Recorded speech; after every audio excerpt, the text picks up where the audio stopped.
Hello అండి అందరికీ.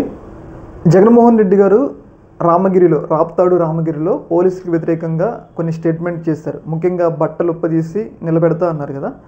అయితే ఈ మాటల మీద ఇవాళ పోలీస్ సంఘాలు ప్రెస్ మీట్ నిర్వహించినాయి. ముఖ్యంగా జగన్మోహన్ రెడ్డి కనుక క్షమాపణలు కోరపోతే మేము జగన్మోహన్ రెడ్డి మీద లీగల్ ఫైట్ చేస్తామన్నట్లుగా వాళ్ళు ప్రకటించడం జరిగింది. అయితే ఇక్కడ మీరు గమనించాల్సింది ఏంటంటే, జగన్మోహన్ రెడ్డి గారు ఏమన్నారు అంటే, అందరూ పోలీస్ ఆఫీసర్లను అనలా ఆయన. అర్థమైందా?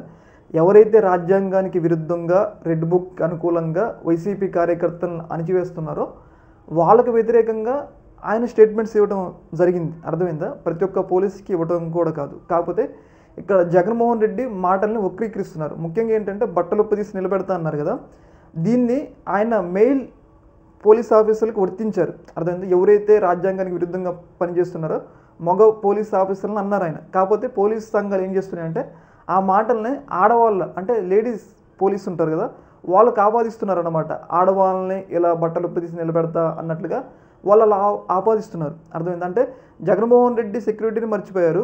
జగన్మోహన్ రెడ్డి ఎందుకు ఆ మాటలు అన్నారో మర్చిపోయారు. కాకపోతే జగన్మోహన్ రెడ్డి మీద విమర్శలు చేయడం కోసం వాళ్ళు ఆపాదిస్తుంది ఏంటంటే, మెయిల్ ఆఫీసర్లను అంటే మెయిల్ పోలీసులను అంటే ఆడవాళ్ళని అన్నట్టుగా చిత్రీకరిస్తున్నారు అన్నమాట. అర్థమైందా? అయితే ఇక్కడ మీరు గమనించాల్సింది ఏంటంటే, నిజంగా జగన్మోహన్ రెడ్డి గారు బట్టలు ఉప్పదీసి నిలబెడతా అంటే నిజంగా బట్టలు ఉప్పదీసి నిలబెడతా కాదు.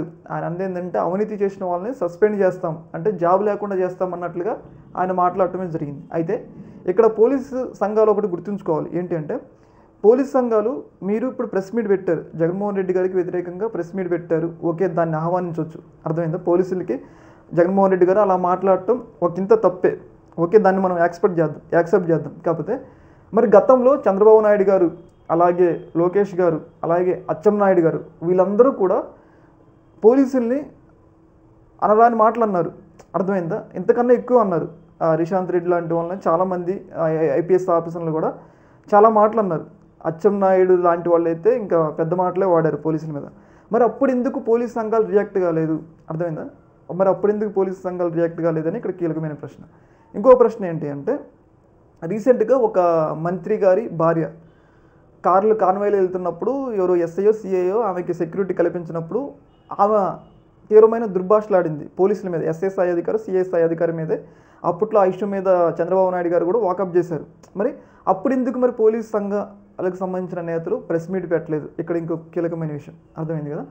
అయితే రీసెంట్గా ఇంకొక విషయం ఏంటంటే, కొంతమంది టీడీపీకి సంబంధించిన కార్యకర్తలు ఒక సిఐ గల్లా పట్టుకున్నారు. అది ఎక్కడో మనకి తెలియదు, అది జరిగింది. కూటమి అధికారంలో వచ్చిన తర్వాత ఒక సిఐని టీడీపీకి సంబంధించిన కార్యకర్తలు గల్లా పట్టుకున్నారు. అర్థమైందా? మరి అప్పుడు ఎందుకు వీళ్ళు ఎవరైతే ఈ పోలీస్ సంఘాలు అనేటోళ్ళు, మరి అప్పుడు ఎందుకు మీరు రెస్పాండ్ కాలేదు? అర్థమైందా? ఇప్పుడు జగన్మోహన్ రెడ్డి గారు ప్రతిపక్షంలో ఉన్నారు కాబట్టి ఆయనకు వ్యతిరేకంగా ప్రెస్ మీట్ పెట్టారు. మీ యొక్క హక్కులకు భంగం కలిగినప్పుడు అది అధికార పార్టీ అయినా ప్రతిపక్ష పార్టీ అయినా మీరు ప్రెస్ మీట్ పెట్టండి, మిమ్మల్ని ఎవరు కాదన్నారు? అర్థమైందా?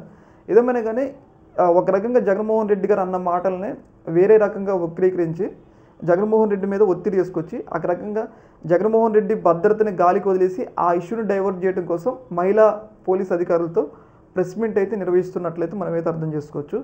ఏదేమైనా కానీ ఈ యొక్క అంశంలో జగన్మోహన్ రెడ్డి గారిని ఇరుకుని పెట్టేందుకైతే పోలీస్ సంఘాల చేత ప్రెస్ మీట్ పెట్టినట్టయితే మనమైతే అర్థం చేసుకోవచ్చు. ఈ యొక్క అంశంలో మీ యొక్క అభిప్రాయం కింద కామెంట్లో తెలియజేయండి.